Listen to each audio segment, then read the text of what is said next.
اسمعوا الآن السؤال الذي وجه لابن تيمية وجوابه عليه.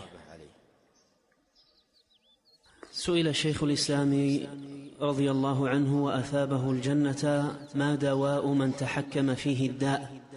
وما الاحتيال في من تسلط عليه الخبال؟ وما العمل في من غلب عليه الكسل؟ وما الطريق إلى التوفيق؟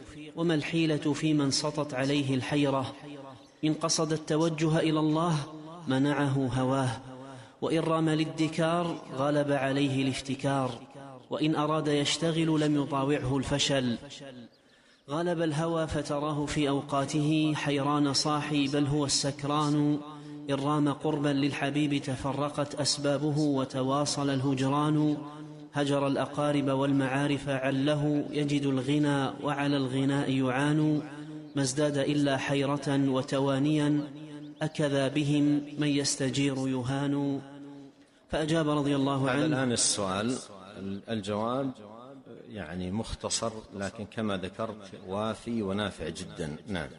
فأجاب رضي الله عنه: دواؤه الالتجاء إلى الله تعالى، ودوام التضرع إلى الله سبحانه، والدعاء بأن يتعلم الأدعية المأثورة ويتوخى الدعاء في مظان الإجابة، مثل آخر الليل وأوقات الأذان والإقامة وفي سجوده وفي أدبار الصلوات.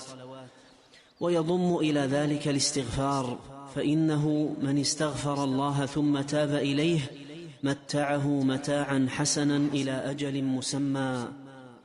وليتخذ وردا من الأذكار طرفي النهار ووقت النوم، وليصبر على ما يعرض له من الموانع والصوارف، فإنه لا يلبث أن يؤيده الله بروح منه ويكتب الإيمان في قلبه.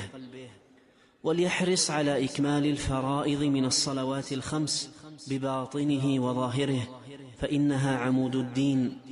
ولتكن هجيراه لا حول ولا قوة إلا بالله العلي.